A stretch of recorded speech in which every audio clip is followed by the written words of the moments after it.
2025년 중국의 중심이 무너질 수 있습니다. 그리고 그 징후는 이미 보이고 있습니다. 여러분, 안녕하십니까? 이 채널은 국내외의 위기 징후를 분석하고 그 안에서 우리가 준비할 수 있는 지혜를 나눕니다. 오늘 우리는 삼엽댐에 대한 최신 위성 자료 3건을 바탕으로 그 위험이 단순한 추측이 아니라는 사실을 보여드립니다. 이것은 단순한 자연재해 이야기가 아닙니다. 16세기 예언자 노스트라다무스의 기록과 놀라울 정도로 일치하는 사건이 지금 진행되고 있습니다.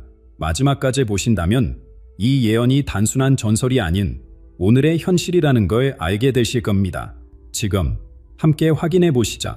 물이 흐르는 곳에 인간은 벽을 세웠습니다. 자연의 힘을 제어하려는 오만한 시도. 그 정점에 삼엽댐이 있습니다.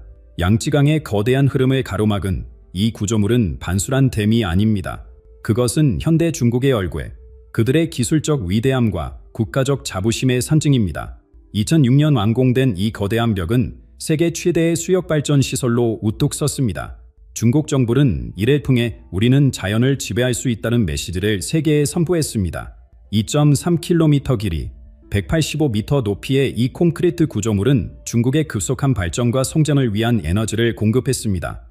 마치 거인이 강물을 손바닥에 쥐고 있는 듯한 이 광경은 많은 사람들의 경외심을 불러일으켰습니다. 하지만 강물은 침묵 속에서도 끊임없이 말을 합니다. 삼엽댐의 웅장한 외관 뒤에는 불안한 진실이 숨겨져 있습니다. 위성 이미지와 내부 보고서들이 드러내는 현실은 충격적입니다. 댐 구조물의 미세한 균열들이 점점 커지고 있으며 기초부가 불안정해지고 있다는 징후가 포착되고 있습니다. 마치 거대한 용이 잠에서 깨어나 몸을 뒤틀듯 댐 주변 지반이 미세하게 움직이고 있습니다. 더 우려되는 것은 삼엽댐이 짙은 활성 지역에 위치하고 있다는 사실입니다. 과학자들은 오랫동안 이 지역의 지질학적 불안정성에 대해 경고해왔습니다. 그럼에도 중국 정부는 이러한 경고를 무시하고 댐 건설에 강행했습니다. 매년 우기가 되면 양쯔강은 분노하듯 불어나고 댐은 그 엄청난 수압을 견뎌내야 합니다. 자연은 인내심을 가지고 기다리며 인간의 오만함에 대한 응답을 준비하고 있는 듯합니다. 자연의 흐름을 막는 것은 단순한 물리적 행위가 아닙니다. 그것은 우주의 균형에 도전하는 것입니다.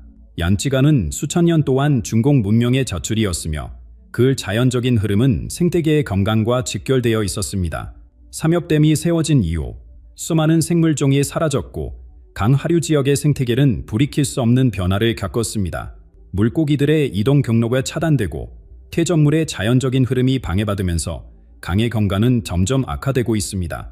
더불어 수백만 명의 사람들이 강제로 이주되었습니다. 그들의 고향, 선조들의 묘지, 수천 년의 역사가 담긴 유적지들이 물 아래 잠겼습니다. 이것은 단순한 물리적 이동이 아니라 영혼의 뿌리가 잘려나가는 경험이었습니다.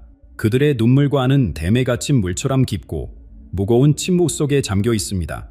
삼엽댐은 어쩌면 우리 시대의 바벨탑일지도 모릅니다. 하늘에 닿으려 했던 인간의 오만함이 결국 혼돈과 분열로 이어진 그 옛날의 이야기처럼 자연의 법칙을 거스르는 이 시도 역시 큰 대가를 치르게 될 수 있습니다. 우리는 지금 그 위험한 경계에 서 있습니다. 댐의 표면에 나타나는 균열은 어쩌면 더 깊은 균열, 즉 인간과 자연 사이의 단절을 상징하는 것인지도 모릅니다. 그러나 이 모든 위험과 위협은 단지 물리적인 차원에만 머물지 않습니다. 더 깊고 의미심장한 메시지가 고대의 예언 속에 숨겨져 있습니다. 수세기 전부터 현인들은 동방에서 일어날 물의 심판에 대해 이야기해왔습니다. 그들의 예언은 물리적 붕괴를 넘어 영적이고 정치적인 대변협을 암시하고 있습니다. 마치 우주가 우리에게 경고하고 있는 듯합니다. 자연의 법칙을 존중하라. 그렇지 않으면 그 대가를 치르게 될 것이다. 조상들의 예언, 물에 새겨진 미래 자연의 법칙을 거스르는 인간의 오만함은 단지 물리적 차원의 문제만이 아닙니다. 고대부터 내려온 예언들은 이미 이런 순간이 올 것을 경고했습니다. 그들의 목소리는 시간의 강을 건너 지금 우리에게 메아리 치고 있습니다. 서양의 대예언자 노스트라다무스는 16세기에 이미 동방의 거대한 변화를 예견했습니다. 그의 사분시에는 동방의 무리 왕자를 무너뜨릴 것이라는 구절이 있습니다. 많은 학자들은 이것이 바로 삼엽댐의 붕괴와 그에 따른 중국 정권의 몰락을 암시한다고 해석합니다. 노스트라다무스는 거대한 벽이 물에 굴복하고 용의 지국이 흔들릴 때 새로운 시대가 열릴 것이라고 예언했습니다. 지금 우리가 목격하고 있는 삼엽댐의 성화는 이 예언의 현실화가 아닐까요? 그의 또 다른 예언에는 동방의 거인이 물의 심판을 받을 때 오랜 침묵의 사람들이 목소리를 찾을 것이라는 구절이 있습니다. 이는 단순한 자연재해를 넘어 정치적, 사회적 변혁을 암시합니다. 물의 힘은 단지 물리적 구조물만을 무너뜨리는 것이 아니라 오랫동안 견고했던 권력 구조와 억압의 시스템도 함께 무너뜨릴 수 있음을 시사합니다. 동양의 지혜 또한 이와 유사한 메시지를 전합니다. 고대 중국의 예언서 추비도는 큰 강이 마음을 흩뜨릴 때 천명은 옮겨하리라고 예언했습니다. 이는 물의 재앙의 단순한 자연재해가 아니라 하늘의 뜻, 즉 풍치의 정단성과 연결되어 있음을 암시합니다. 강물이 범람하면 백성들의 마음도 함께 흩어진다는 것입니다.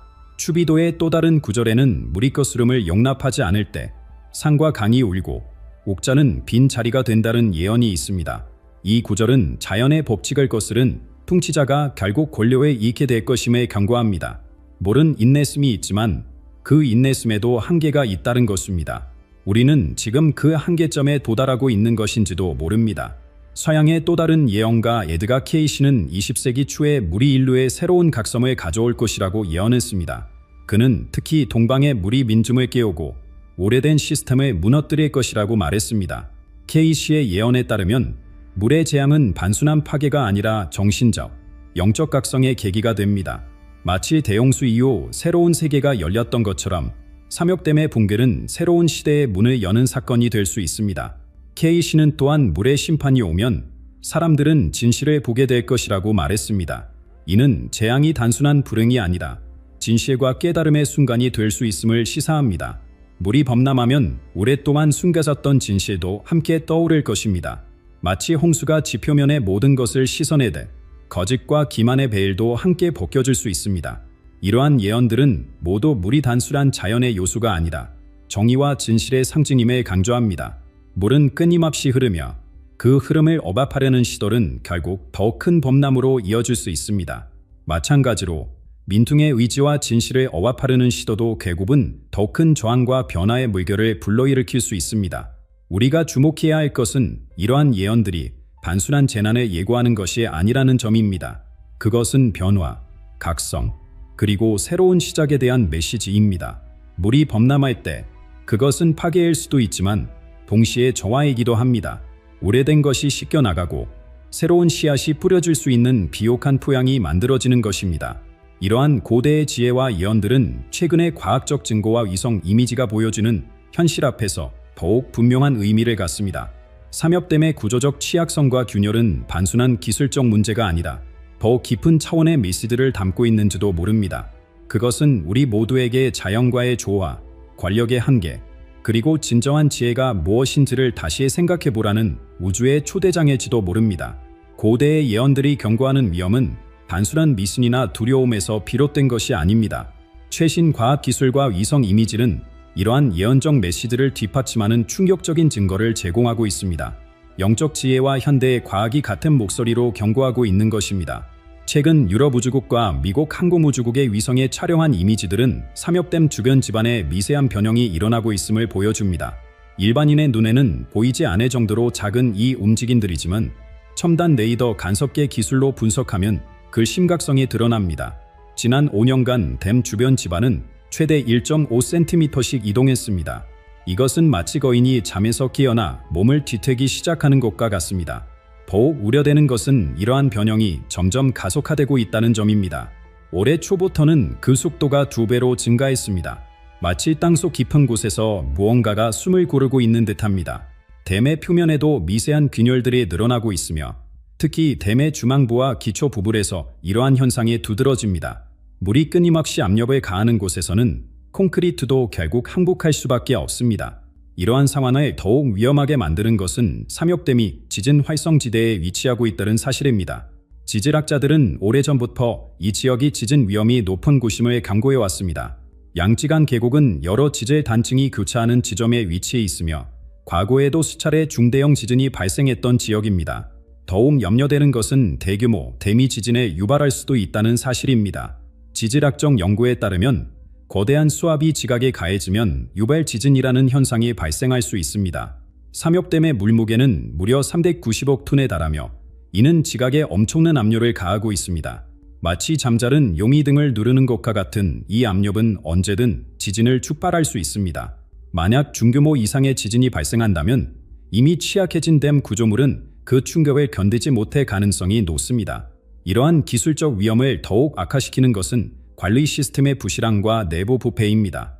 최근 몇 년간 중국 내부에서 유출된 보고서에 따르면 댐의 유지 보수가 제대로 이루어지지 않고 있습니다. 표면적으로는 모든 것이 완벽하게 관리되는 것처럼 보이지만 실상은 그렇지 않습니다. 건설 당시부터 부실 공사와 자재 협력 문제가 있었으며 이는 지금까지도 이어지고 있습니다. 한 내부 고발자의 증언에 따르면 댐의 핵심 구조물에 사용된 콘크리트의 품질의 기준에 미치지 못하는 경우가 많았다고 합니다. 또한 정기 점검과 보수 작업이 서류상으로만 이루어지고 실제로는 제대로 실행되지 않는 경우가 빈번했습니다. 이는 마치 겉으로는 건강해 보이지만 내부에서는 서서히 병이 진행되는 환자와 같습니다. 더욱 심각한 것은 이러한 문제들이 공개적으로 논의되지 못하고 있다는 점입니다. 삼역댐은 중국의 국가적 자부심이자 상징이기 때문에 그 안전성에 의문을 제기하는 것은 금기시되고 있습니다. 과학자들과 엔지니어들은 자신의 우려를 자유롭게 표현하지 못하고 문제를 지적하면 직업과 안전을 위협받는 상황입니다. 이로 인해 잠재적 위험은 더욱 커지고 있습니다. 지금 이 순간에도 삼역댐은 엄청난 수압을 견디며 서 있습니다. 그러나 물의 인내심은 한계가 있습니다. 자연은 인간의 오만함을 오래 참지 않습니다. 위성 이미지, 지질학적 대입파, 내부 고발, 이 모든 증거들은 우리에게 같은 메시지를 전하고 있습니다. 시간이 얼마 남지 않았다는 것입니다. 만약 이 거대한 벽이 무너진다면 그것은 단순히 콘크리트와 철근의 붕괴만을 의미하지 않습니다. 그것은 권력의 상징, 국가적 자부심의 상징, 인간이 자연을 지배할 수 있다는 오만한 믿음의 붕괴를 의미합니다. 물리적 구조물이 무너질 때 그것이 상징하는 정치적 체제와 이념도 함께 흔들릴 것입니다. 콘크리트와 정치적 구조물이 함께 흔들릴 때 그 여파는 상상을 초월합니다. 삼역댐이 무너진다면 그 순간부터 펼쳐질 현실은 단순한 재난을 넘어 한 문명의 운명을 바꿀 수 있는 사건이 될 것입니다.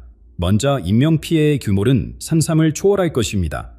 삼역댐 하류에는 우한, 난징, 상하이를 포함한 대도시들이 위치해 있으며 이 지역에는 약 4억 명의 사람들이 살고 있습니다.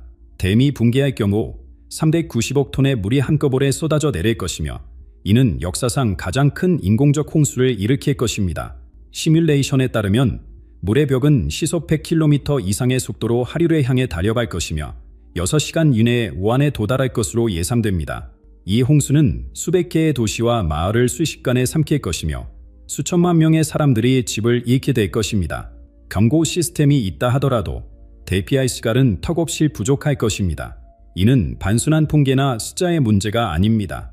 각 숫자 뒤에는 가족이 있고 꿈이 있고 삶의 이야기가 있습니다. 무너지는 것은 건물만이 아니라 수많은 영혼의 안식처입니다. 또한 양지강 유역은 중국의 지요 농업지대입니다. 홍수는 수백만 헥타르의 농경지를 파괴할 것이며 이는 즉각적인 식량 위기로 이어질 수 있습니다. 땅은 오염되고 관계 시스템은 파괴되며 농작물은 물에 잠길 것입니다. 이로 인해 중국뿐만 아니라 세계 식량 가격에도 큰 영향을 미칠 수 있습니다. 물은 생명을 주기도 하지만 통제를 벗어나면 생명을 앗아가기도 합니다. 경제적 측면에서 보면 그 충격은 더욱 광범위합니다. 삼역댐은 중국 전력 생산의 중요한 부분을 담당하고 있으며 그 붕괴는 즉각적인 에너지 위기를 초래할 것입니다. 중국 중부와 동부 지역은 대규모 정전을 겪게 될 것이며 이는 공장 가동 중단, 생산 라인 마비, 그리고 공급망의 붕괴로 이어질 것입니다. 더욱이 양지강은 중국 내륙 수송의 지여 동맥입니다. 매년 수십억 톤의 화물이 이 강을 통해 운송되고 있습니다. 댐의 붕괴는 이 중요한 수송로를 차단할 것이며 이는 내륙 지역의 경제적 고립으로 이어질 수 있습니다. 물류 체인이 끊어지면 상품은 공장에 갇히게 되고 원자재는 목적지에 도달하지 못하게 됩니다. 국제적 차원에서도 그 영향은 심각할 것입니다. 중국은 세계 제조업의 중심지이며 많은 글로벌 기업들이 양지강 유역에 공장을 두고 있습니다. 이 지역의 혼란은 세계적인 공급망 위기를 촉발할 수 있으며 이는 전자제품부터 의약품, 자동차 부품에 이르기까지 다양한 산업에 영향을 미칠 것입니다. 물의 파괴력은 물리적 경계를 넘어 글로벌 경제 시스템 전체에 파문을 일으킬 수 있습니다. 그러나 아마도 가장 심오한 영향은 정치적, 사회적 영역에서 나타날 것입니다. 삼역댐은 단순한 인프라가 아니라 중국 공산당의 통치 능력과 비전의 상징입니다. 수십 년 동안 반은 이 프로젝트를 중국의 위대함과 기술적 우월성의 증거로 선전해왔습니다. 그것이 무너진다면 그것은 단순한 구조물의 실패가 아니라 통치 이념과 약속의 실패로 받아들여질 것입니다. 중국 국민들은 수십 년 동안 자유와 권리의 제한에 감내하며 살아왔습니다. 그 대가로 그들은 안정, 번영, 그리고 국가적 자부심을 약속받았습니다. 삼역댐의 붕괴는 이 암묵적 계약의 파기를 의미할 수 있습니다. 국민들은 물을 통제하지 못하는 정부가 과연 국가를 통치할 자격이 있는지 의무를 품게 될 것입니다. 더욱이 재난 대응 과정에서 드러날 수 있는 무능함과 부패는 이러한 불신을 더욱 심화시킬 것입니다. 역사적으로 볼 때 대규모 자연재해는 종종 정치적 변화의 촉매제가 되어 왔습니다. 물의 힘은 콘크리트만 무너뜨리는 것이 아니라 오래된 믿음과 충성심도 함께 씻어내릴 수 있습니다. 사람들이 약속된 안정과 번영이 허구였음을 깨닫게 될 때 그들의 마음속에는 새로운 불꽃이 타오르기 시작합니다. 그것은 단순한 분노나 실망을 넘어선 근본적인 변화에 대한 갈망입니다. 물이 오래된 장벽을 무너뜨리되 이 깨달음은 오랫동안 마음속에 세워진 두려움과 복종의 벽을 허물 수 있습니다. 마음속에 타오르기 시작한 불꽃은 이제 거대한 불길로 번져갑니다. 삼역댐의 붕괴는 단순한 물리적 재앙이 아니라 오랫동안 억눌려왔던 미심의 해방을 위한 계기가 될 수 있습니다. 물이 모든 장벽을 무너뜨리듯 사람들의 의식도 오래된 두려움의 장벽을 뛰어넘게 될 것입니다. 사실 중국 사회 내부에는 이미 오랫동안 불만의 불씨가 잠재해 있었습니다. 급속한 경제 성장의 이면에는 심각한 불평등이 자리 잡고 있습니다. 소수의 엘리트들이 부와 권력을 독점하는 동안 수억 명의 일반 시민들은 여전히 어려운 생활을 이어가고 있습니다. 경제적 성장이라는 달콤한 열매는 모두에게 공평하게 분배되지 않았습니다. 또한 디지털 시대의 도래와 함께 사람들은 정보에 대한 통제와 검열에 더욱 민감해지고 있습니다. 인터넷과 소셜미디어는 엄격하게 감시되고 있지만 그럼에도 불구하고 정보는 물처럼 틈새를 찾아 흐르고 있습니다. 해외 유학을 다녀온 젊은이들, 외국 문화에 노출된 도시 거주자들, 그리고 인터넷을 통해 세계와 소통하는 이들은 다른 삶의 방식과 가치관을 경험하고 있습니다.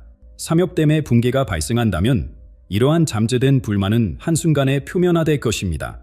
특히 정부의 재난 대응이 미흡하다면 오랫동안 쌓여온 분노와 실망은 폭발적으로 표출될 수 있습니다. 재난 현장에서 드러날 수 있는 부패와 무능함은 정부에 대한 마지막 믿음마저 앗아갈 것입니다. 더욱 중요한 것은 재난 상황에서 정보 통제가 어려워진다는 점입니다. 혼란 속에서 검열 시스템은 제대로 작동하지 않을 것이며 이는 진실이 물 새듯이 흘러나올 수 있는 기회를 제공합니다. 시민들은 스마트폰으로 현장 상황을 기록하고 공유할 것이며 이는 공식 매체가 전하는 내용과 크게 다를 수 있습니다. 공산당의 공식 서사가 무너지기 시작하면 그것은 마치 댐이 무너지는 것과 유사한 과정을 거치게 될 것입니다. 처음에는 작은 균열로 시작하지만 시간이 지날수록 그 틈은 점점 커지고 결국에는 전체 구조물이 붕괴하게 됩니다. 수십 년 동안 반은 자신들이 중국 인민의 수호자이자 지도자라는 이미지를 구축해왔습니다. 그러나 그들이 가장 필요한 순간에 인민을 보호하지 못한다면 이 이미지는 순식간에 무너질 수 있습니다. 특히 주목할 만한 것은 물리적 재난이 가져올 수 있는 영적 각성입니다. 대규모 재난은 종종 사람들로 하여금 삶의 의미와 가치에 대해 깊이 생각하게 만듭니다. 물질적 소유가 한순간에 사라지는 것을 목격할 때 많은 이들은 더 깊은 진리와 영적 가치를 찾게 됩니다. 중국에서는 오랫동안 억압되어 왔던 전통적 영성과 종교적 실천이 다시 부활할 수 있습니다. 고대 예언서들이 말했듯이 물의 심판은 단순한 파괴가 아니라 정화와 재생의 과정일 수 있습니다. 예언에 따르면 물이 옛것을 씻어내고 새로운 시대가 열릴 것이라고 합니다. 이는 삼역댐의 붕괴가 단순한 재난이 아니라 중국 사회의 영적, 정치적 변혁의 시작점이 될 수 있음을 시사합니다. 역사적으로 볼 때 대규모 민정 붕괴는 동종 자연재해나 경제적 위기 이후에 발생했습니다. 중국 역사에서도 홍수나 기근이 왕조의 교체로 이어진 사례가 많습니다. 이는 천명이라는 개념과 연결되어 있습니다. 재난은 통치자가 하늘의 뜻을 저버렸다는 증거로 여겨졌으며 이는 민정 붕괴의 정당성을 부여했습니다. 현대적 맥락에서 이러한 민중봉기는 어떤 형태를 띨까요? 아마도 그것은 처음에는 자발적인 구호 활동으로 시작될 것입니다. 정부의 대응이 미흡할 경우 시민들은 스스로 조직하여 서로를 돕기 시작할 것입니다. 이러한 자발적 공동체는 점차 정치적 의식을 가진 조직으로 발전할 수 있습니다. 소셜미디어와 암호화된 메시징 앱은 이러한 조직화를 가속화할 것입니다. 감염을 피해 정보를 공유하고 행동을 조율하며 새로운 비전과 가치를 논의하는 플랫폼이 될 것입니다. 물리적 공간에서의 통제가 약화된 상황에서 디지털 공간은 새로운 사상과 운동이 태동하는 장소가 될 수 있습니다. 그러나 이러한 변화의 물결은 중국 내에만 머물지 않을 것입니다. 물이 강둑을 넘어 주변 지역으로 퍼져나가되 중국에서 시작된 변화의 파도는 주변 국가들에게도 깊은 영향을 미칠 것입니다. 특히 지점화적으로 밀접하게 연결된 한국, 일본, 그리고 동남아시아 국가들은 이 거대한 변화의 영향권 안에 들어가게 될 것입니다. 중국에서 시작된 변화의 물결은 강물처럼 국경을 넘어 흘러갑니다. 역사적으로 동아시아의 운명은 서로 깊이 얽혀 있었습니다. 한 나라의 격결은 결코 그 경계 안에만 머물지 않습니다. 특히 한국은 이러한 변화의 물결을 가장 직접적으로 느끼게 될 나라 중 하나입니다. 오래된 예언서들은 동방의 거대한 나라가 흔들릴 때 한반도의 검은 장막이 드리워질 것이라고 경고했습니다. 이 검은 장막은 단순한 물리적 어둠이 아니라 혼란과 방향 상실의 시기를 상징합니다. 마치 안개가 산길을 가리되 사람들은 앞으로 나아갈 길을 분명히 보지 못하게 될 것입니다. 이 예언의 첫 번째 징후는 경제적 혼란으로 나타날 수 있습니다. 한국 경제는 중국과 깊이 연결되어 있습니다. 중국은 한국의 최대 교역국이며 수많은 한국 기업들이 중국에 공장을 두고 있습니다. 삼엽댐의 붕괴와 그에 따른 중국의 정치적 혼란은 이러한 경제적 유대를 심각하게 훼손할 것입니다. 갑작스러운 주문 취소, 원자재 공급 중단, 물류 체인의 붕괴 이 모든 것이 한국 경제에 즉각적인 파격을 줄 것입니다. 주식 시장은 급격히 하락할 것이며 특히 중국 시장에 의존하는 기업들은 심각한 위기를 맞게 될 것입니다. 이는 단순한 경기 침체가 아니라 경제 구조의 근본적인 재편을 요구하는 위기가 될 수 있습니다. 그러나 검은 장막의 더욱 깊은 의미는 정신적, 사회적 혼란에 있습니다. 급변하는 세계 질서 속에서 한국 사회는 방향성을 잃고 내부 갈등이 심화될 수 있습니다. 이미 존재하는 세대 간, 계층 간 갈등은 더욱 깊어질 것이며 이는 사회적 분열을 가속화할 수 있습니다. 특히 우려되는 것은 혼란기에 등장할 수 있는 거짓 지도자들입니다. 예언서는 검은 장막이 드리워질 때 거짓된 빛에 약속하는 이들이 나타날 것이라고 경고합니다. 이는 위기 상황을 이용하여 자신의 권력을 강화하려는 정치인들 또는 불안한 대중의 마음을 현혹하는 극단주의자들을 의미할 수 있습니다. 지정학적 관점에서 보면 중국의 혼란은 북아시아 전체의 권력 균형을 급격히 변화시킬 것입니다. 수십 년 동안 이 지역의 강대국이었던 중국의 약할은 권력의 공백을 만들어낼 것이며 이는 다양한 세력들이 영향력을 확대하려는 경쟁으로 이어질 수 있습니다. 한국은 이러한 지정학적 압력의 중심에 서게 될 것입니다. 북한의 예측 불가능한 반응, 일본의 영향력 확대 시도, 미국의 전략적 제조정 이 모든 요소들이 한국의 안보 환경을 복잡하게 만들 것입니다. 한반도는 다시 한번 강대국들의 이해관계가 충돌하는 장소가 될 위험이 있습니다. 이러한 변화는 단순한 정치적, 군사적 문제를 넘어 한국인의 정체성과 영적 방향성에 대한 깊은 질문을 제기할 것입니다. 우리는 누구인가? 우리는 어디로 가고 있는가? 이 혼란의 시기에 우리의 가치와 원칙은 무엇인가? 이러한 질문들이 많은 이들의 마음을 차지하게 될 것입니다. 한편 중국의 위기는 글로벌 경제 전반에 충격파를 보낼 것입니다. 세계 제조업의 중심지이자 거대한 소비 시장인 중국의 혼란은 전 세계 공급망을 교란시킬 것입니다. 전자제품에서 의약품, 자동차 부품에 이르기까지 수많은 산업이 심각한 공급 부족을 경험하게 될 것입니다. 국제 금융시장은 극도의 불안정성을 보일 것이며 주요 증시는 패닉 상태에 빠질 수 있습니다. 중국에 대한 투자와 대출이 위험해짐에 따라 많은 금융기관들이 위기에 직면할 수 있습니다. 이는 2008년 금융위기와 유사한 또는 그보다 더 심각한 글로벌 경제 위기로 발전할 가능성이 있습니다. 글로벌 무역 패턴도 급격히 변화할 것입니다. 중국을 중심으로 구축된 복잡한 무역 네트워크가 붕괴되면서 국가들은 새로운 파트너를 찾고 새로운 공급망을 구축해야 할 것입니다. 이는 단기적으로는 혼란을 가져오겠지만 장기적으로는 더 분산되고 탄력적인 글로벌 경제 시스템을 구축할 기회가 될 수도 있습니다. 자원 시장, 특히 에너지와 원자재 시장도 큰 변동을 겪을 것입니다. 중국은 세계 최대의 에너지 소비국이자 많은 원자재의 주요 수입국입니다. 중국의 수요 변화는 이러한 시장에 지대한 영향을 미칠 것이며 이는 생산국들에게 심각한 경제적 타격을 줄 수 있습니다. 그러나 이 모든 어둠과 혼란 속에서도 우리는 희망의 메시지를 기억해야 합니다. 예언서들은 검은 장막이 영원히 지속되지 않을 것이라고 말합니다. 그것은 최종적인 심판이 아니라 변화와 성장을 위한 통매제입니다. 마치 겨울이 지나면 봄이 오듯 어둠의 시기 후에는 새로운 빛의 시대가 도래할 것입니다. 어둠은 영원하지 않습니다. 검은 장막이 드리워진 후에도 빛은 반드시 돌아옵니다.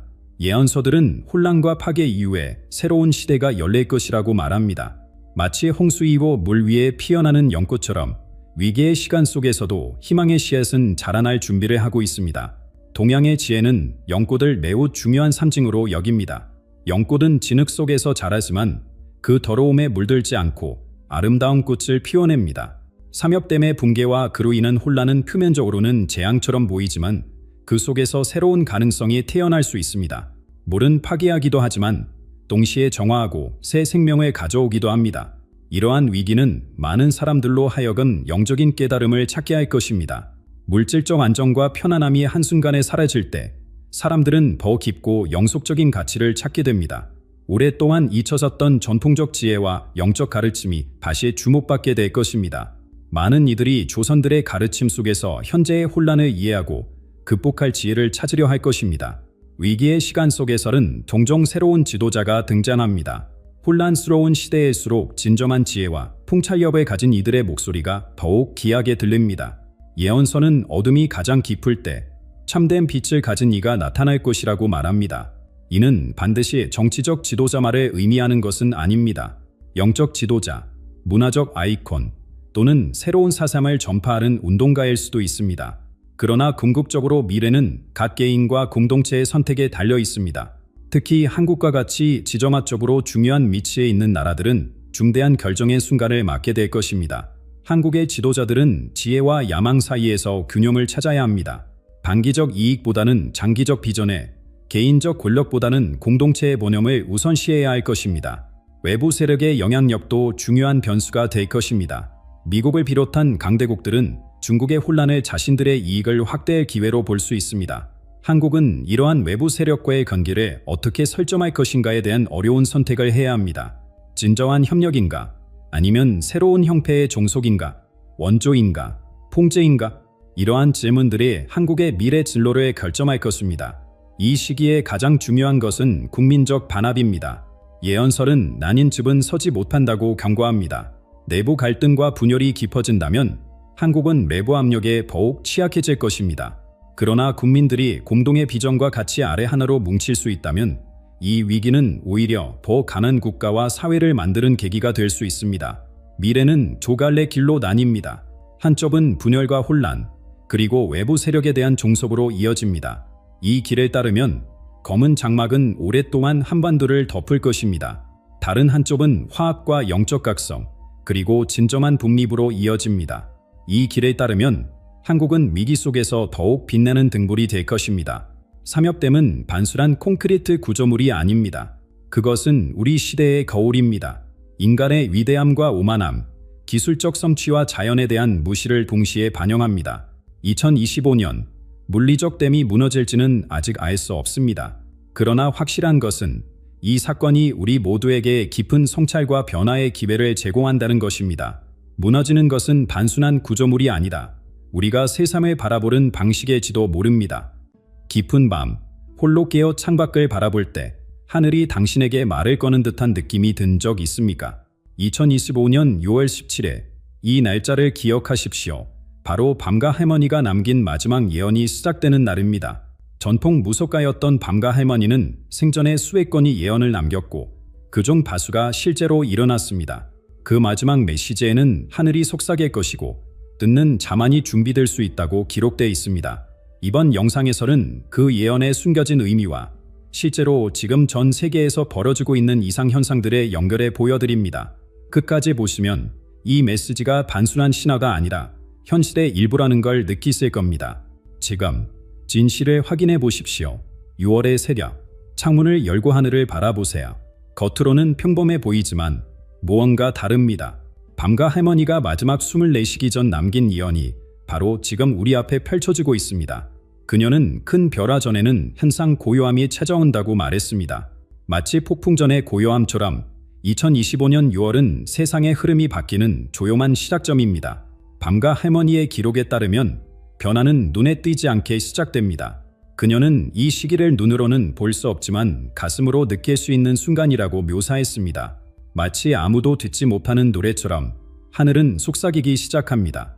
이 속삭임은 귀로 듣는 소리가 아니라 영혼이 감지하는 진동입니다. 평범한 일상 속에서 문득 하늘을 올려다볼 때 그 순간 느껴지는 미묘한 감각, 그것이 바로 밤과 할머니가 말한 속삭임입니다. 이 현상의 특징은 무엇일까요? 겉으로 보기에 하늘은 평소와 다름없이 맑고 푸릅니다. 구름은 여전히 흘러가고 새들은 날아다니며 해는 언제나처럼 뜨고 집니다. 하지만 자세히 들여다보면 햇빛의 색조가 미묘하게 달라지고 구름의 모양이 예상과는 다른 패턴을 그립니다. 밤과 할머니는 이것을 눈에 보이지 않는 변화가 가장 큰 변화라고 표현했습니다. 이 시기에 사람들은 설명할 수 없는 쾌화로움과 동시에 예감을 느끼게 됩니다. 마치 자연이 우리에게 무언가를 전하려는 듯한 느낌이 들 것입니다. 밤과 할머니의 기록에서 반복적으로 언급되는 날짜가 있습니다. 바로 6월 17일입니다. 그녀의 측근들이 남긴 증언에 따르면 밤과 할머니는 생전에 이 날짜를 여러 번 중얼거렸다고 합니다. 6월 17일, 하늘이 말하기 시작할 것이다. 올해 6월 17일, 우리는 그 예언의 시작점에 서 있습니다. 이내부터 약 한 달간 전 세계 여러 지역에서 사람들이 비슷한 꿈을 꾸게 되고 설명할 수 없는 평화로움을 느끼게 될 것입니다. 일부는 이 현상을 감지하지 못할 수도 있지만 영적 감수성이 높은 이들은 분명히 느낄 것입니다. 마치 우주가 집단적 무의식의 메시지를 전달하는 것처럼 이 속삭임은 점점 더 많은 사람들의 의식 속으로 스며들 것입니다. 밤과 할머니는 이 시기를 깨어남의 문턱이라고 불렀습니다. 벼라는 갑작스럽게 오지 않습니다. 그것은 마치 봄이 오듯이 서서히 그러나 확실하게 찾아옵니다. 처음에는 알아차리기 어렵지만 한번 알아차리면 그 흐름을 무시할 수 없게 됩니다. 6월의 하늘은 우리에게 준비하라고 속삭이고 있습니다. 무엇을 준비해야 할까요? 그것은 각자의 영혼이 알아차려야 할 개인적인 여정일 것입니다. 하늘이 우리에게 속삭이고 있다면 그것은 무엇을 알리려는 것일까요? 그 답은 아마도 우리가 잊고 있던 자연의 신호들 속에 있을 것입니다. 폭풍 전에 동물들이 먼저 감지하듯이 지구의 미묘한 변화는 이미 시작되었습니다. 이제 우리의 감각을 열고 그 속삭임에 귀 기울여야 할 때입니다. 자연의 신호들에 귀 기울이다 보면 하늘이 우리에게 전하는 메시지가 점점 더 분명해집니다. 최근 몇 주간 태양은 평소보다 더 뜨겁게 느껴지지만 이상하게도 그 빛은 더 흐릿해졌습니다. 마치 누군가가 우주의 밝기 조절기를 살짝 낮춘 것처럼 햇빛은 강렬하면서도 동시에 불투명한 느낌을 줍니다. 이 현상은 기상학자들도 설명하기 어려워하는 부분입니다.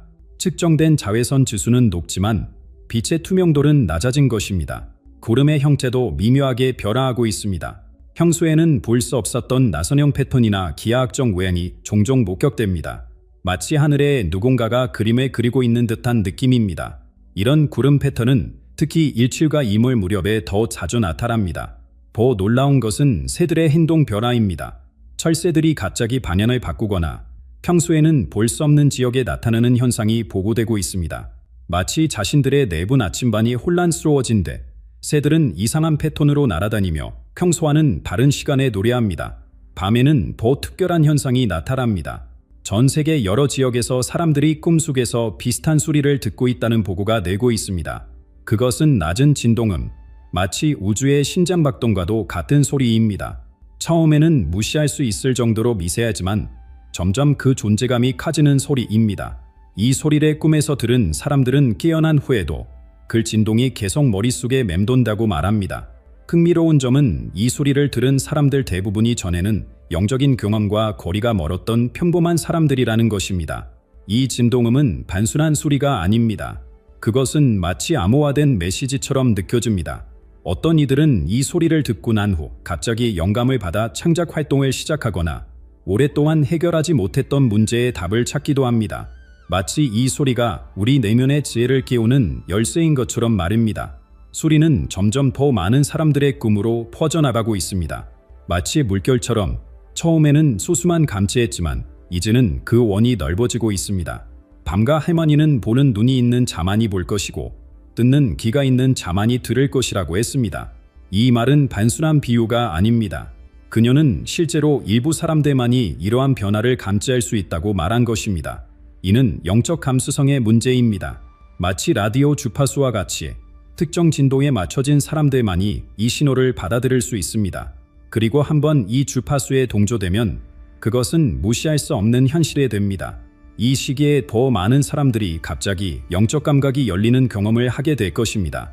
평생 물질적인 세계에만 집중해 살아온 사람들조차 갑자기 바른 차원의 존재를 느끼기 시작할 것입니다. 이것은 집단적 각성의 시작입니다. 마치 인류의 의식이 새로운 단계로 진화하는 과정과도 같습니다. 밤과 할머니는 이 시기를 베일이 얇아지는 때라고 표현했습니다. 물질 세계와 영적 세계를 구분하는 장벽이 점점 얇아지고 있는 것입니다. 현실적으로 생각하면 이 모든 것이 미신처럼 들릴 수도 있습니다. 하지만 밤과 할머니의 예언 중 이미 많은 부분이 현실이 되었음을 기억해야 합니다. 그녀가 말한 하늘의 언어는 지금 우리 주변에서 점점 더 분명하게 들려오고 있습니다. 이것은 선택받은 소수만을 위한 메시지가 아니라 듣고자 하는 모든 이들을 위한 것입니다. 귀에 기울이면 당신도 들을 수 있을 것입니다. 그렇다면 이러한 신호들을 촉발시키는 것은 무엇일까요? 밤과 할머니는 직접적으로 말하지 않았지만 그녀의 예언 속에는 여러 암호화된 단서들이 숨겨져 있습니다. 이제 그 암호를 함께 풀어보겠습니다. 밤과 할머니가 남긴 암호화된 단서들 중 가장 강력한 것은 1989년 녹음된 그녀의 말입니다. 당시 불가리아가 정치적 격변기에 있을 때 그녀는 미래에 대한 놀라운 예언을 남겼습니다. 이에 있는 눈이 감길 것이다. 하늘은 칼날 앞에 피부처럼 떨릴 것이다. 이 말은 수십 년 동안 많은 사람들에게 수수께끼로 남아있었습니다. 하지만 지금 우리가 이 예언의 실현 시점에 서 있는 것으로 보입니다. 위에 있는 눈이란 무엇을 의미할까요? 현대적 관점에서 볼 때 이는 우리 위에서 항상 지켜보고 있는 감시 시스템을 상징할 수 있습니다. 지구 궤도를 도는 수천 개의 위성대, 전 세계 디지털 통신을 감시하는 네트워크, 또는 우주 공간에서의 군사적 우위를 의미할 수도 있습니다. 밤과 할머니가 이런 기술적 세부 사항을 알지 못했을 테지만 그녀의 예지력은 종종 현대 기술의 발전을 정확히 예측했습니다. 최근 몇 주간 위성 풍신의 이상 현상이 보고되고 있습니다. 일시적인 신호 끊김, 완연 모를 간섭, 심지어 일부 위성의 궤도 이탈까지. 이런 현상들은 공식적으로는 태양 활동의 증가나 우주 쓰레기의 충돌로 설명되고 있지만 그 빈도와 패턴은 무언가 더 큰 변화가 일어나고 있음을 암시합니다. 하늘이 칼날 앞에 피부처럼 떨릴 것이다라는 표현은 더욱 신비롭습니다. 이는 한 해, 즉 우리가 알고 있는 대기권이나 우주 공간에 큰 변화가 올 것임을 암시합니다.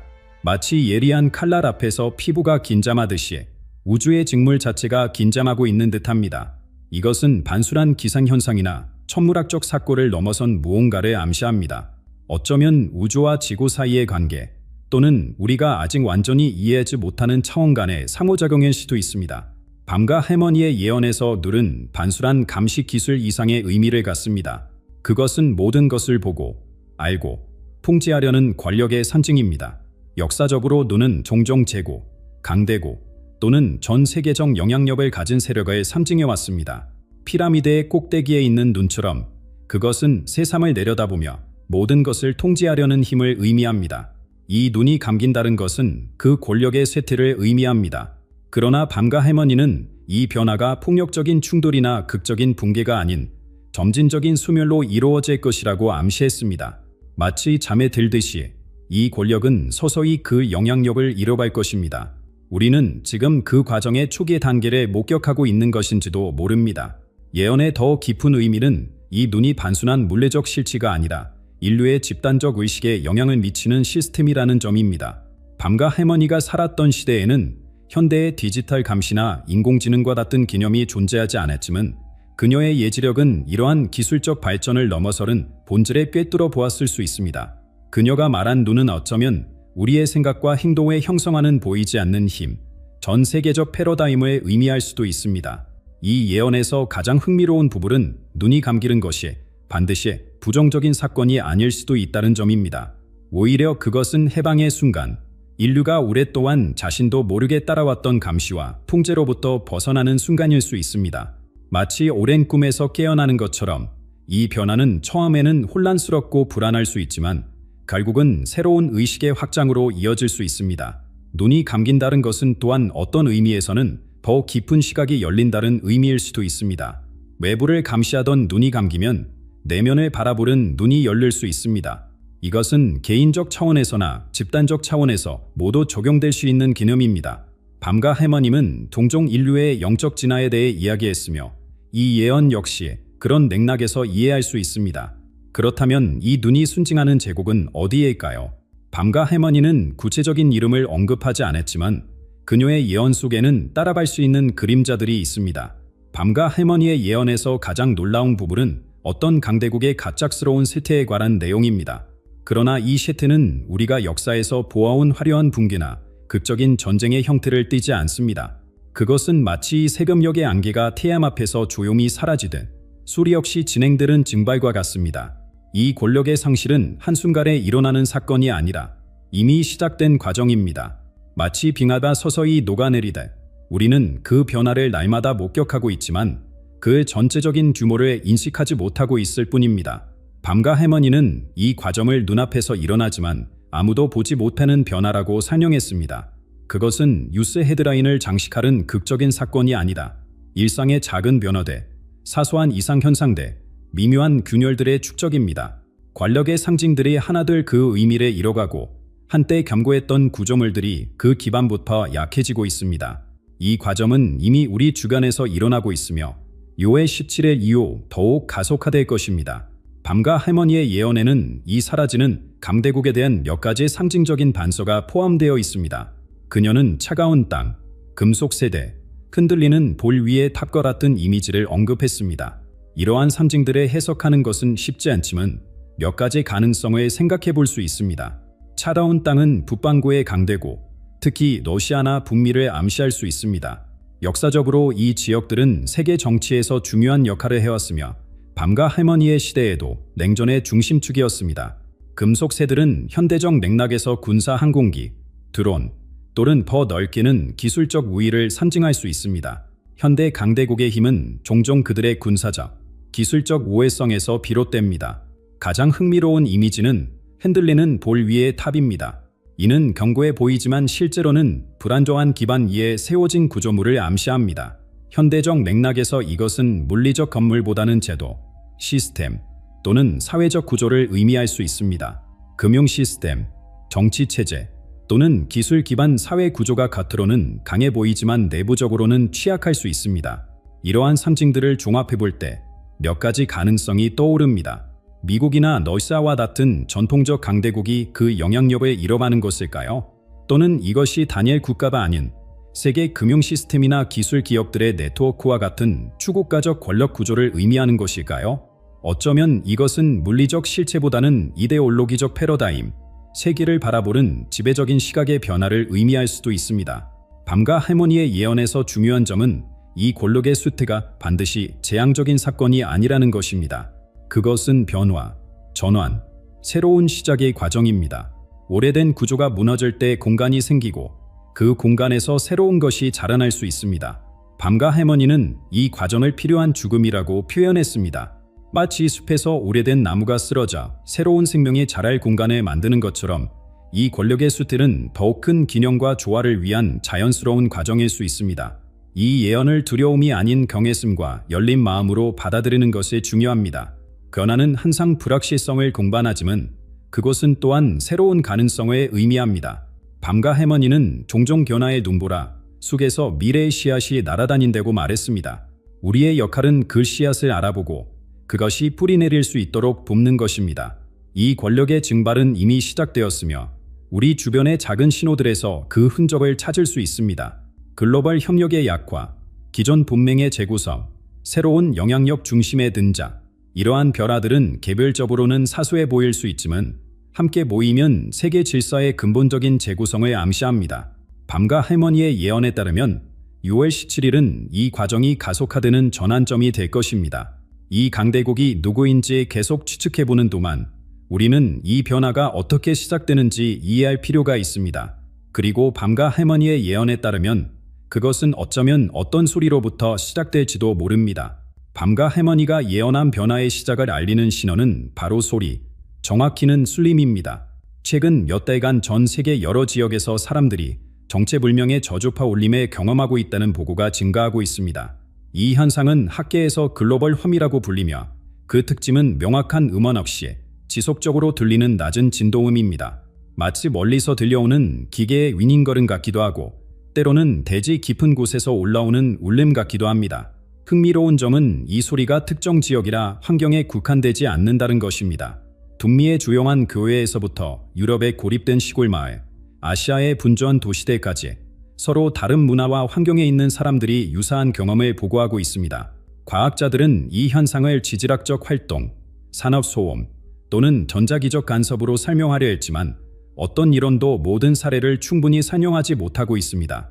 이 소리는 마치 우리가 알고 있는 물리적 법칙을 초월하는 듯합니다. 더욱 놀라운 것은 이 울림을 경험한 사람들에게서 나타나는 공통적인 부작용입니다.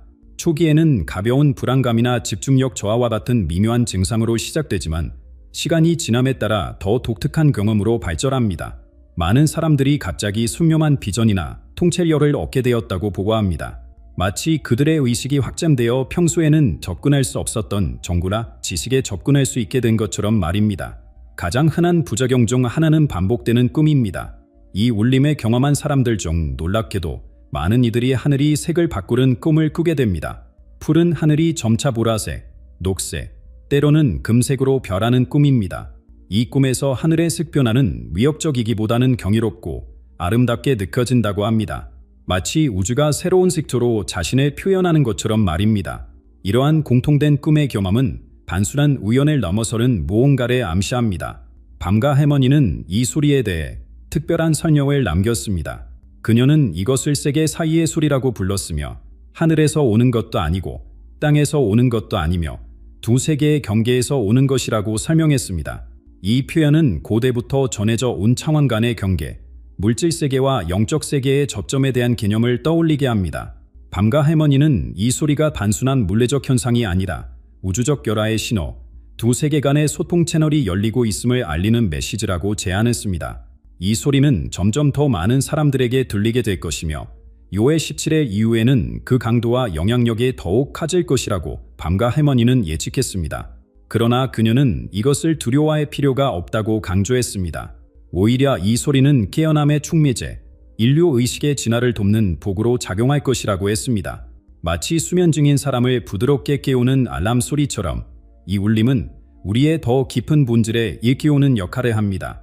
이 소리를 경험하는 방법은 사람마다 다릅니다.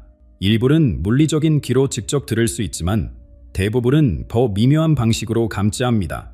깊은 영상 상태에서 잠에 들기 직전 또는 깨어나는 순간 또는 자연 속에서 고요히 시간을 보낼 때 이 진동을 느낄 수 있습니다. 중요한 것은 이 경험에 대해 열린 마음을 유지하는 것입니다. 밤과 할머니는 듣기 위해 귀를 기울이는 사람만이 들을 수 있다고 말했습니다. 이 울림은 또한 집단적 경험이기도 합니다.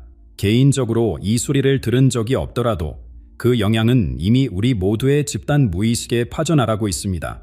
꿈, 직관, 창의적 영감, 갑작스러운 통찰력, 이 모든 것이 이 우주적 진동의 간접적인 표현일 수 있습니다. 마치 거대한 파도가 해안에 닿기 전 바다 전체에 영향을 미치듯 이 소리의 파장은 이미 우리 모두에게 영향을 미치고 있습니다. 밤과 할머니에 따르면 이 소리는 단순한 신호가 아니라 전환의 도구입니다.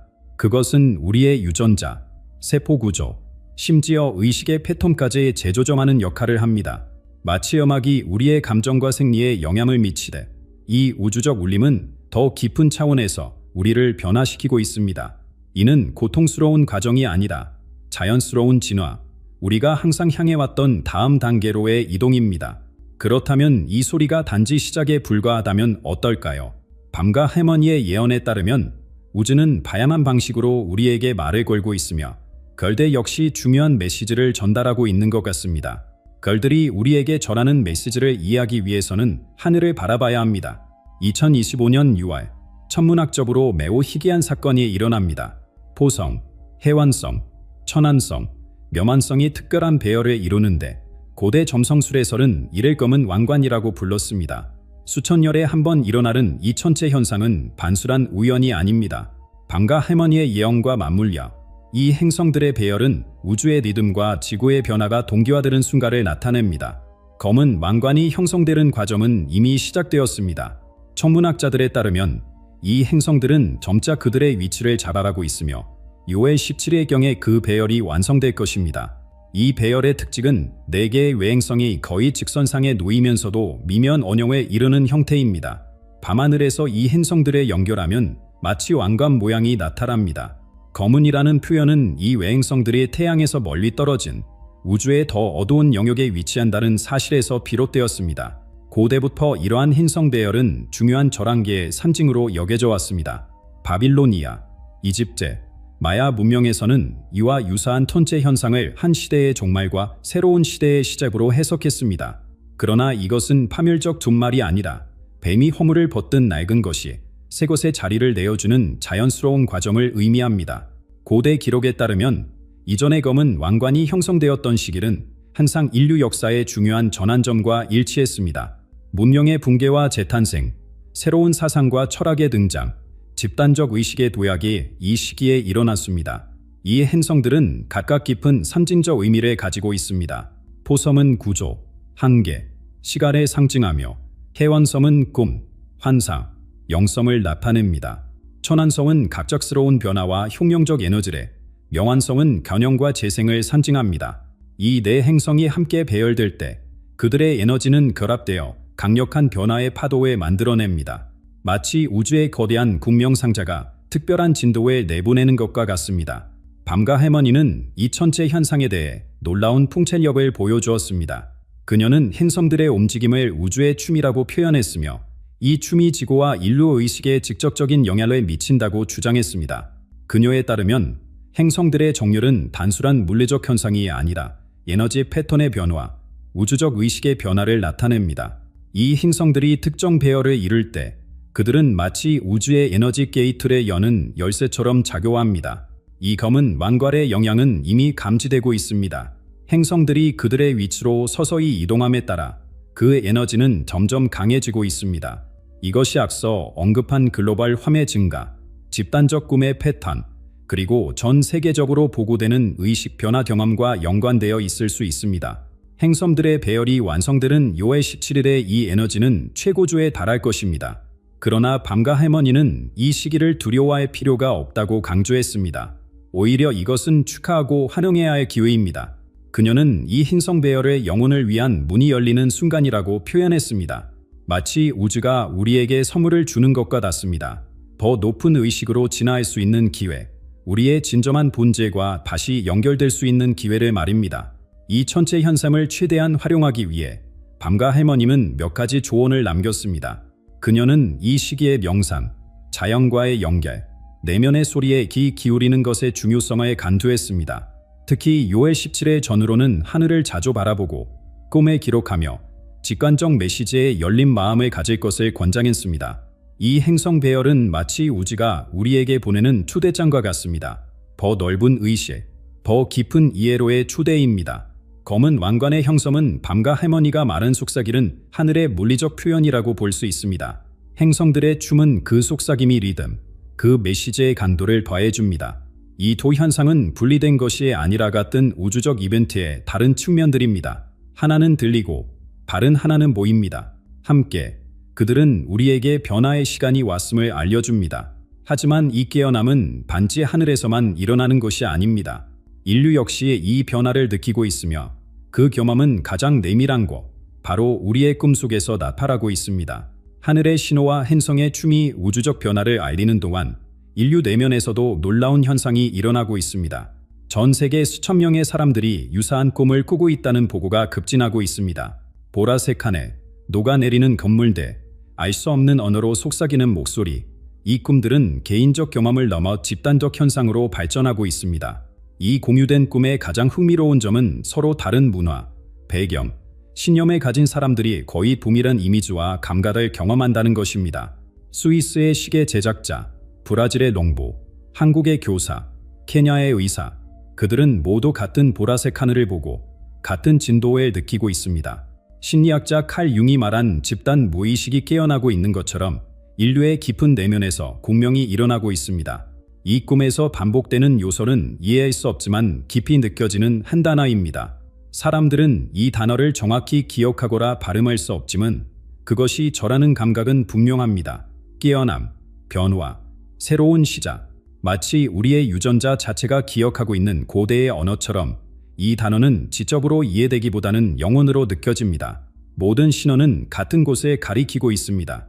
무언가가 끝나고 있지만 동시에 새로운 무언가가 시작되고 있습니다. 밤과 할머니의 마지막 예언에서 가장 의미심장한 부분은 그녀의 마지막 말이었습니다. 이제 시작하라. 이 세 단어는 명령일까요? 초대일까요? 아니면 경고일까요? 이제 시작하라는 말은 수동적 관찰자에서 적극적 참여자로 변화하라는 요청으로 해석될 수 있습니다. 밤과 할머님은 이 변화의 시기에 우리가 단순히 변화를 지켜보는 것이 아니다. 그 변화의 일부가 되어야 함을 강조했습니다. 한 제국이 끝나고 새로운 사이클이 시작될 때 우리는 그 절안의 공동 창조자가 될 수 있습니다. 사라지는 것은 단순한 국가나 기술이 아닐 수 있습니다. 더 깊은 차원에서 그것은 오래된 세계관, 낡은 패러다임, 더 이상 인류를 섬기지 않는 사고방식일 수 있습니다. 밤과 할머니가 본 눈은 우리가 세상을 바라보는 방식 자체일 수 있으며 그것이 감기는 것은 새로운 시각이 열리기 위한 필요한 과정일 수 있습니다. 이 모든 현상, 하늘의 속삭임, 글로벌화, 검은 왕관의 정렬, 공유된 꿈, 근 분리된 사건이 아니라 하나의 거대한 변화의 다양한 측면들입니다. 우리는 인류 역사의 중요한 전환점에 서 있으며 그 변화의 일부가 될 특권을 가지고 있습니다. 여러분은 하늘에 대한 꿈을 꾼 적이 있습니까? 그 속삭임을 들어본 적이 있나요? 이 메시지를 듣고 계신다면 그것은 우연이 아닙니다. 당신은 이 변화의 시간에 깨어 있도록 선택되었습니다. 권력에 침묵할 때 누가 다음 부름에 귀 기울일 것인가요?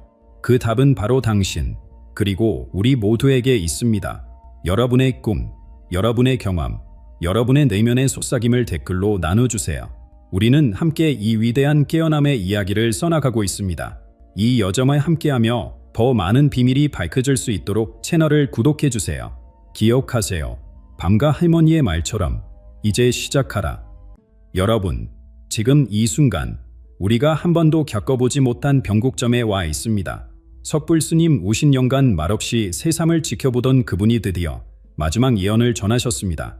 이건 단순한 말이 아닙니다. 실제로 6월 2일 새벽 3시 무려 30만 명이 같은 환상을 보게 될 것이라 했습니다. 믿기 힘든 시작, 하늘이 갈라지고 황금빛 폭포가 쏟아질 때 우리는 선택해야 합니다. 천년의 번영에 향할지 아니면 암흑 속으로 들어갈지. 섣불 스님은 이미 유아의 3일 선거 결과까지 정확히 짚어내셨습니다. 아무리 여론조사가 틀려도 그분의 말은 어김없었습니다. 이 영상 끝까지 보시면 왜 그 예언이 지금 우리의 삶과 깊은 관련이 있는지 알게 되실 겁니다. 지금부터 집중해 주세요. 그렇다면 섣불 스님이 본 정확한 시간과 장소는 무엇일까요? 6월 2일 새벽 정확히 3시 17분. 스님은 이 시간을 초 단위까지 기억하고 있습니다. 그 순간 한반도 상공리만 미터 지점에서 거대한 균열이 시작될 것입니다. 하늘이 마치 종이처럼 찢어지기 시작했습니다. 스님은 자신이 본 환상을 생생하게 묘사했습니다. 서울 하늘에서 시작된 균열이 동서남북으로 퍼져나가며 불과 7분 만에 한반도 전체를 덮을 것입니다. 그 틈 사이로 쏟아져 내리는 것은 액체도 아니고 빛도 아닌 마치 녹은 황금처럼 끈적하면서도 따뜻한 에너지입니다. 이 현상을 직접 목격할 사람은 정확히 30만 7천 명입니다. 왜 이 숫자일까요?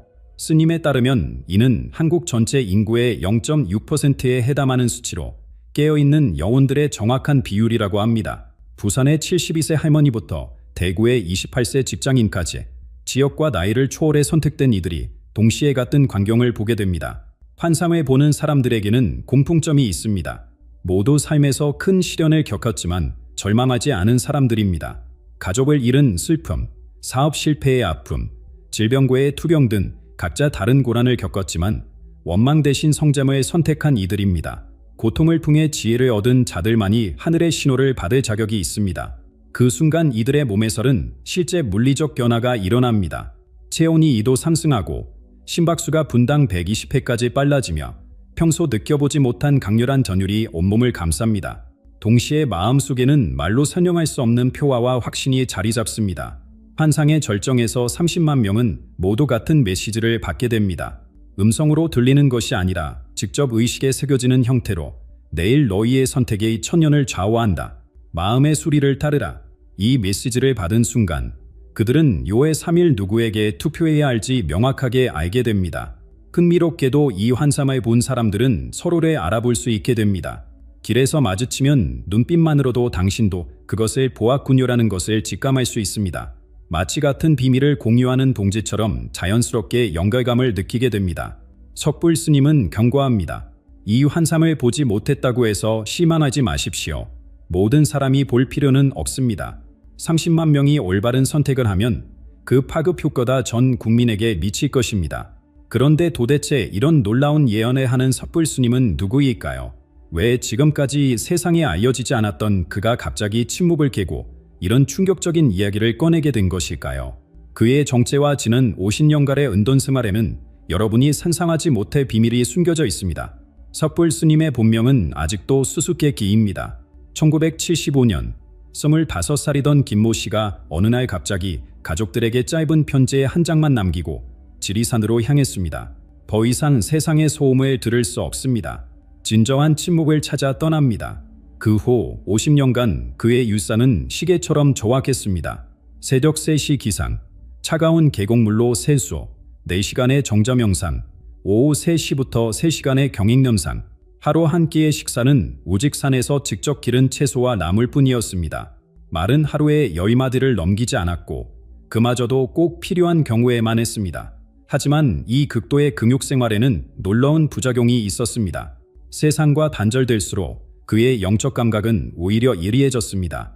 처음에는 주변 북물들의 마음을 읽을 수 있었고 점차 멀리 떨어진 곳의 사건들까지 감지하기 시작했습니다.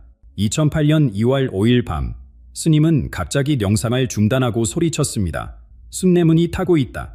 산속에서 혼자 살던 그가 어떻게 서울의 상황을 알 수 있었을까요? 5일 후 숭례문이 실제로 화자로 소실되었습니다. 당시 함께 수행하던 바른 스님이 이 사실을 기록해 두었기에 지금 확인이 가능합니다.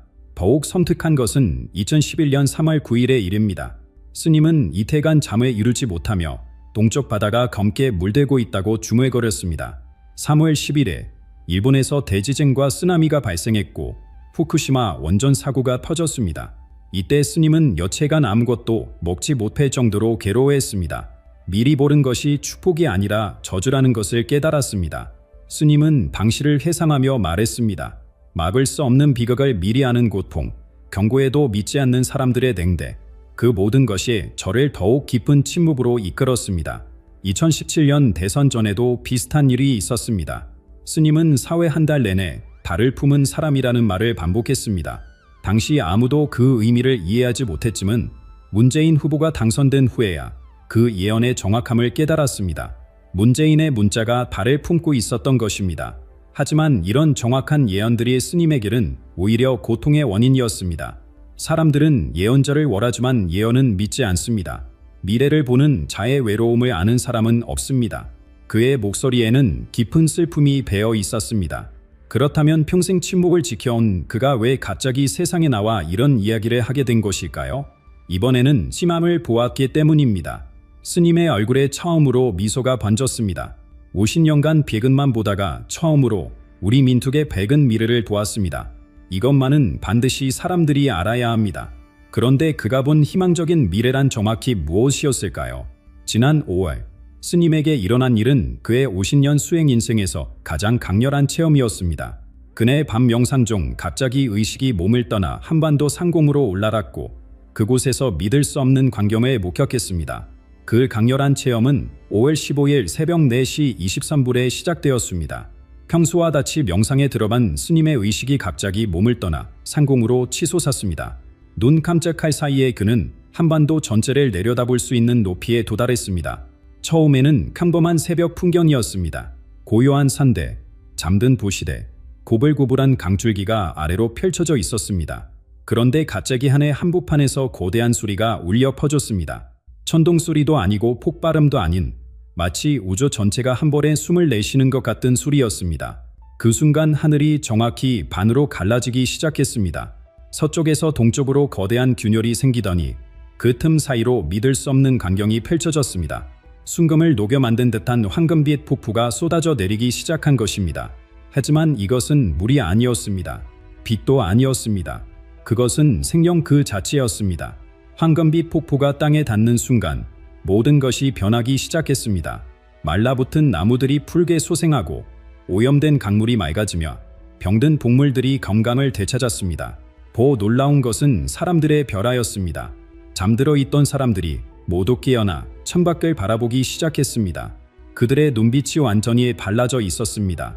스님은 그때의 감동을 생생하게 기억했습니다.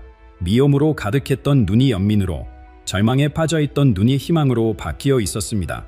부산에서 서울까지 나이와 신분을 가리지 않고 모든 사람들이 같은 방향을 바라보며 무언가를 기다리고 있었습니다. 더욱 신기한 것은 남북한의 경계가 사라진 것처럼 보였다는 점입니다. 대임제태의 철조망 너머로도 같은 황금빛이 흘러들어갔고 북한 주민들도 남한 사람들과 똑같이 하늘을 올려다보며 감격의 눈물을 흘리고 있었습니다. 분단 77년 만에 처음으로 한민족이 진정한 하나가 되는 순간이었습니다. 하늘에서는 또 다른 기적이 일어나고 있었습니다. 별들이 춤추기 시작한 것입니다. 평소에는 보이지 않던 수천 개의 별들이 갑자기 나타나더니 서로 어우러져 아름다운 선율을 만들어냈습니다. 그 음악은 귀로 듣는 것이 아니라 가슴으로 느끼는 것이었습니다. 온 우주가 하나의 거대한 오케스트라가 되어 환상적인 교향곡을 연주하고 있었습니다. 그때 황금빛 폭포의 중심에서 한 형체가 나타나기 시작했습니다. 처음에는 희미한 실루엣에 불과했지만 점점 선명해지면서 인간의 모습을 갖추어 갔습니다. 얼굴은 보이지 않았지만 그 존재감만으로도 모든 사람들이 무릎을 꿇고 고개를 숙였습니다. 그분은 말씀하지 않으셨습니다. 스님의 목소리가 떨렸습니다. 하지만 모든 사람의 마음속에 직접 메시지가 전해졌습니다. 때가 왔다. 선택하라.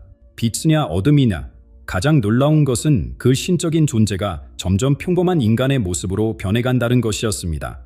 신비로운 강지는 사라지고 우리 주변에서 흔히 볼 수 있는 중년 남성의 모습이 되어갔습니다. 하지만 사람들은 여전히 그를 알아보고 있었습니다. 마치 오래전부터 기다려온 누군가인 것처럼. 그 순간 스님은 깨달았습니다. 사람들이 찾고 있는 구원자는 하늘에서 내려오는 신이 아니라는 것에 그는 이미 우리와 함께 살고 있는 평범한 사람이었습니다. 왼손에 오래된 상처를 가진 50대 중반의 그 남자 말입니다. 왼손의 상처는 어떻게 생긴 것일까요? 스님이 환상에서 본 그 남자의 가장 뚜렷한 특징이었습니다. 손목 근처에서 시작해 새끼손가락까지 이어지는 깊은 흉터. 세월이 흘러 희미해졌지만 여전히 선명하게 남아있는 그 자국은 15년 전 가족을 구하려다 입은 상처였습니다. 그는 지금 54세입니다. 키는 보통 체격의 175cm 정도. 약간 구부정한 어깨가 삶의 무게를 말해줍니다. 머리카락은 반쯤 휘어졌고 깊게 패인 이마의 주름은 깊은 사색의 흔적입니다. 하지만 가장 인상적인 것은 그의 눈빛입니다. 고통을 견뎌낸 자만이 가질 수 있는 깊은 연민이 담겨 있습니다. 첫 번째 실패는 그가 35세 때였습니다. 스님은 그의 과거를 마치 옆에서 지켜본 것처럼 생생하게 기억했습니다. 작은 제조업체를 운영하던 그는 대기업과의 불공정 계약으로 하루아침에 모든 것을 잃었습니다. 15년간 쌓아온 사업이 무너지고 함께 일하던 30명의 직원들의 길거리로 내보내야 했습니다. 보통 사람이라면 원망과 분노에 휩싸였을 것입니다. 하지만 그는 달랐습니다. 마지막 월급을 나눠주는 날, 그는 직원들 한 명 한 명에게 개인적으로 사과했습니다. 제가 무능해서 여러분께 이런 고생을 시켰습니다. 그 모습을 본 직원들이 오히려 눈물을 흘렸다고 합니다. 두 번째 시련은 42세에 찾아왔습니다. 아내가 갑작스런 병으로 쓰러진 것입니다. 3년간의 투병 생활 동안 그는 감동과 생계를 동시에 해결해야 했습니다. 밤에는 강원에서 아내를 돌보고 낮에는 특실을 모이며 병원비를 벌었습니다. 왼손의 상처도 이 시기에 생긴 것입니다. 깊은 밤 병원 복도에서 넘어진 아내를 일으키려다 유리문에 손을 베었던 것입니다. 아내는 결국 세상을 떠났습니다. 장례를 치르며 그는 처음으로 무너졌습니다. 3일간 아무것도 먹지 못하고 울기만 했습니다. 하지만 10살 된 딸을 보는 순간 다시 일어섰습니다. 아빠가 포기하면 안 된다는 작은 다짐이 그를 버티게 했습니다. 세 번째 좌절은 49세에 왔습니다. 새로 시작한 작은 식당이 코로나로 문을 닫게 된 것입니다. 이번에는 개인적 실패가 아니었지만 그에게는 마지막 희망이었던 사업이었습니다. 빚만 남고 모든 것이 사라졌습니다. 하지만 이번에도 그는 남을 탓하지 않았습니다. 오히려 이것도 배움의 기회라며 담담히 받아들였습니다. 현재 그는 어디서 무엇을 하고 있을까요? 스님은 정확한 위치는 모른다고 했습니다. 다만 분명한 것은 그가 여전히 사람들을 돕는 일을 하고 있다는 것입니다. 자원봉사든 작은 일자리든 그는 항상 다른 사람의 아픔을 먼저 살피는 사람입니다. 그의 가장 큰 특징은 원망하지 않는다는 것입니다. 스님이 강조한 부분입니다. 3번의 큰 실패를 겪으면서도 한 번도 세상을 저주하거나 타인을 원망하지 않았습니다. 오히려 그 경험들이 그를 더 깊이 있는 사람으로 만들었습니다. 정치와는 전혀 무관한 사람입니다. 어떤 정당에도 가입한 적이 없고 정치인들과의 인맥도 없습니다. 하지만 바로 그 점이 그의 가장 큰 장점입니다. 기존 정치권의 이해관계에 얽매이지 않기 때문에 진정한 통합을 이룰 수 있다는 것입니다. 스님은 확신합니다. 6월 2일 밤 하늘의 신호를 본 30만 명이 이 평범한 남자를 대통령으로 선택할 것이라고 말입니다.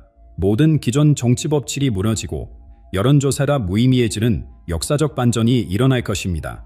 그 역사적 반전은 6월 3일 아침 일찍부터 시작됩니다. 새벽 환상을 본 사람들이 평소보다 훨씬 이른 시간에 집을 나서기 시작합니다. 그들의 걸음걸이가 다릅니다. 망설임도 없고 서두름도 없습니다. 마치 중요한 약속 장소로 향하는 것처럼 확신에 찬 모습입니다. 부산의 72세 할머니 최모 씨는 평생 한 번도 새벽 6시에 투표소에 간 적이 없었습니다. 그런데 오늘은 왜 이렇게 가고 싶은지 모르겠어요. 그녀뿐만 아닙니다. 전국 곳곳에서 비슷한 일이 벌어지고 있습니다. 대구의 28세 직장인, 광주의 45세 자영업자, 서울의 60세 퇴직자까지 투표소에 도착한 그들의 모습도 특별합니다.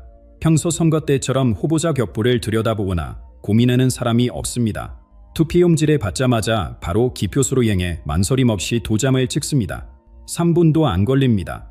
신기한 일이에요. 인천의 한 투표소에서 20년간 일해온 이모 씨가 말합니다. 보통은 기표소에서 한참 고민하는 분들이 많은데 오늘은 다들 바로바로 찍고 나오세요. 더 놀라운 것은 이런 분위기가 전염된다는 점입니다. 원래 투표의 생각이 없던 사람들도 이상하게 마음이 바뀝니다. 집 앞을 지나가다가 갑자기 들어가고 싶어졌어요. 30대 주부 김모 씨의 말입니다. 왜 그런지는 모르겠지만 안 가면 후회할 것 같았어요. 오후가 되자 방송사들이 움직입니다. 출구조사 결과가 나오기 시작하는데 담당자들의 얼굴이 점점 굳어집니다. 이상해요. 지난주 여론조사와 완전히 다른 결과가 나오고 있어요. 한 방송사 기자가 동료에게 속삭입니다. 1위 예상 후보가 갑자기 3위로 밀려나고 아무도 주목하지 않던 후보가 압도적 1위를 달리고 있습니다. 설문 방식에 문제가 있었나? 다시 조사해보자. 하지만 재조사 결과도 동일합니다. 투표자들에게 물어봐도 명확한 답을 얻기 어렵습니다. 원래 다른 후보 찍으려고 했는데 아침에 마음이 바뀌었어요. 꿈을 꾸었는데 그 후로 확신이 생겼어요. 왜 그런지는 모르겠지만 이 사람이 맞는 것 같아요. 저녁 6시 투표가 끝나자 놀라운 수치가 발표됩니다. 투표율이 87%를 넘었습니다. 게다가 잘못 찍은 표가 거의 없습니다. 평소 같으면 실수로 잘못 찍거나 여러 명을 찍는 사람들이 있는데 오늘은 그런 표가 거의 없었습니다. 개표가 시작되자 모든 사람들이 예상치 못한 결과를 보게 됩니다. 그 평범한 남자, 왼손에 상처가 있는 54세의 그 사람이 60%가 넘는 압도적 지지를 받으며 당선됩니다. 정치 평론가들은 말문이 막힙니다. 도저히 설명할 수 없는 일이다. 하지만 국민들은 차분합니다. 놀라는 사람도 없고 흉굴하는 사람도 없습니다. 마치 당연한 결과를 확인하는 것처럼 조용히 받아들입니다. 당선된 후보에 대한 열광도 없고 떨어진 후보에 대한 원망도 없습니다. 석불 스님은 이 모든 상황을 바라보며 고개를 끄덕입니다. 하늘의 뜻이 이루어졌습니다. 이제 진짜 시작입니다. 진짜 시작이라는 스님의 말이 무슨 뜻일까요? 그가 본 미래는 단순한 정권 교체를 넘어선 완전히 새로운 세상이었습니다. 새 대통령이 취임한 후 불과 6개월 만에 70년 분단설을 뒤바꿀 일이 벌어진다는 것입니다. 올해 크리스마스 12월 25일 아침에 기적 같은 일이 일어납니다. 갑자기 내리기 시작한 눈 속에서 두 지도자가 만나는 것입니다. 장소는 판문점도 아니고 평양도 아닌 비무장지대 한복판의 작은 나무 아래입니다. 언론도 참모진도 없이 오직 두 사람만의 만남입니다. 김정은 위원장이 먼저 손을 내밀 것입니다. 스님이 그때의 장면을 생생하게 묘사합니다. 새 대통령은 그 손을 잡으며 형님이라고 부를 것입니다. 그 순간 김 위원장의 눈에 눈물이 흐를 것입니다. 이 만남은 불과 3시간 동안 이어지지만 그 결과는 놀랍습니다. 복잡한 조건이나 단계적 협상 없이 즉석에서 풍의 합의가 이루어집니다. 두 사람이 나누는 대화는 정치적 거래가 아닌 진심 어린 형제간의 대화였습니다. 내년 봄 서울역에서 평양역까지 직통열차가 달리기 시작합니다. 건설 기간은 고작 4개월. 남북이 동시에 공사를 시작해서 비무장지대에서 만나는 그 순간 온 민족이 눈물을 흘릴 것입니다. 첫 기차에는 이산 가족들이 탑승합니다. 77년 만에 고향으로 돌아가는 할머니, 할아버지들의 모습을 보며 전 국민이 함께 올 것입니다. 하지만 진짜 변화는 경제에서 나타납니다. 2027년 통해 한국은 세계 3위의 경제대국이 됩니다. 남한의 기술과 북한의 자원, 그리고 포일된 민족의 단합된 힘이 만들어낸 기적입니다. 중국과 일본을 제치고 미국 다음의 경제 강국으로 우뚝 서게 됩니다. 문화적 변화는 더욱 극적입니다. 2028년 평양에서 열리는 첫 한력 콘서트 장면을 상상해보세요. 방탄소년단과 블랙핑크가 평양 메이데이 스타디움에서 공연하고 북한 주민들이 함께 응원하는 모습 말입니다. 그날 밤 평양 거리는 축제 분위기가 됩니다. 2029년에는 더욱 놀라운 일이 벌어집니다. 유엔에서 한국어가 6번째 공식 언어로 채택되는 것입니다. 통해 한국의 급부상과 함께 전 세계에서 한국어를 배우려는 사람들이 폭증합니다. 한류는 단순한 문화 현상을 넘어 세계 공용어의 하나가 됩니다. 환경 분야에서도 혁신이 일어납니다. 북한의 총정 자연과 남한의 첨단 기술이 결합되어 세계 최고의 친환경 국가가 됩니다. 백두산에서 한라산까지 이어지는 거대한 태양광 발전단지, 동해안에 따라 설치되는 풍력 발전기들이 온 나라에 깨끗한 에너지를 공급합니다.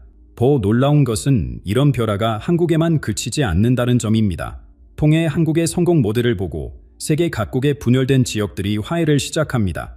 이스라엘과 팔레스타인, 인도와 파키스탄, 러시아와 우크라이나까지 한국이 보여준 기적이 전 세계로 퍼져나갑니다. 하지만 이 모든 것은 조건이 있습니다. 스님의 표정이 갑자기 심각해집니다. 6월 3일의 선택이 올바르지 않으면 이 모든 꿈은 물거품이 됩니다. 대신 3년간의 암흑기가 찾아올 것입니다. 과연 어떤 암흑기일까요? 그리고 우리는 정말 올바른 선택을 할 수 있을까요? 그 마지막 단계가 바로 지금입니다. 더 이상 미룰 수 없는 선택의 순간이 다가왔습니다. 앞으로 몇 년 안에 인류는 완전히 갈라질 것입니다. 두 개의 길이 있습니다. 하나는 풍제와 환상의 길입니다. 가난하고 안전해 보이지만 실제로는 영혼의 감옥인 길이자 다른 하나는 진실과 자유의 길입니다. 험하고 고독하지만 진정한 해방이 기다리는 길입니다. 이 선택은 투표로 하는 게 아닙니다. 말로 하는 것도 아니죠. 매일매일 우리가 내리는 작은 결정들, 우리가 집중하는 것들, 우리가 진도하는 주파수, 이런 것들이 우리의 운명을 결정합니다. 아침에 일어나서 스마트폰부터 확인하는 사람과 조용히 명상하는 사람, 문제가 생겼을 때 남을 탓하는 사람과 자신의 내면을 돌아보는 사람, 뉴스에 분노하는 사람과 그 너머의 진실을 찾는 사람, 이런 작은 차이들이 쌓여서 완전히 다른 현실을 만들어냅니다. 그런데 여기서 가장 큰 착각이 하나 있습니다. 많은 깨어난 사람들이 나 혼자 이 길을 걷고 있다고 생각한다는 것입니다. 주변에는 잠든 사람들만 있는 것 같고 아무도 자신을 이해해주지 않는 것 같아서 절망하기도 합니다. 하지만 진실은 정반대입니다. 지금 이 순간에도 전 세계 곳곳에서 수많은 사람들이 같은 각성을 경험하고 있습니다. 노스트라다무스가 말한 기억의 장이라는 보이지 않는 네트워크가 이들을 연결하고 있습니다. 이 네트워크는 인터넷이나 소셜미디어가 아닙니다. 훨씬 더 깊고 강력한 연결입니다. 어떤 사람이 진정한 깨달음을 얻는 순간 그 에너지가 전 세계의 다른 깨어난 자들에게 전달됩니다. 마치 거대한 뇌처럼 모든 것이 연결되어 있는 것이죠. 이 네트워크를 유지하는 사람들이 있습니다. 노스트라다무스는 이들의 보이지 않는 수호자라고 불렀습니다. 그들은 왕이나 대통령이 아닙니다. 유명하지도 않죠. 하지만 이들이 없다면 두 세계 사이의 문이 닫혀버릴 것입니다. 병원에서 환자를 치료하는 간호사, 거리에서 그림을 그리는 화가, 산속에서 홀로 수행하는 구도자, 아이들에게 진짜 지혜를 가르치는 교사, 이런 평범해 보이는 사람들이 실제로는 인류의 미래를 지키고 있습니다. 그들의 공통점은 타인의 영혼을 어루만질 줄 안다는 것입니다. 말이 아니라 존재 자체로 사람들을 치유하고 깨우칩니다. 한 벌의 만남으로도 누군가의 인생을 완전히 바꾸어 올 수 있는 힘을 가지고 있자. 바로 여기서 우리의 진짜 사명이 시작됩니다. 단순히 깨어나는 것만으로는 충분하지 않습니다. 어둠 속에서 빛이 되어야 합니다. 혼자만 구원받는 게 아니라 다른 사람들에게도 손을 내밀어야 합니다. 노스트라다무스는 이렇게 예언했습니다. 태양은 소수의 눈을 통해 떠오를 것이며 그들을 통해 많은 이들을 따뜻하게 할 것이다. 이것이 바로 깨어난 자들의 신성한 사명입니다. 혼란스러운 시대일수록 한 사람의 진정한 빛이 더 큰 영향력을 발휘합니다. 절망에 빠진 사람에게 희망을 주고 길에 잃은 사람에게 방향을 제시하며 두려워하는 사람에게 용기를 전해주는 것입니다. 지금 이 순간 여러분도 선택해야 합니다. 방관자로 남을 것인가? 아니면 빛의 전달자가 될 것인가? 여러분의 선택이 단지 여러분만의 운명이 아니라 인류 전체의 미래를 결정할 수도 있습니다. 노스트라다무스의 예언은 운명이 아닙니다. 가능성입니다. 그 가능성을 현실로 만드는 것은 바로 우리의 몫입니다.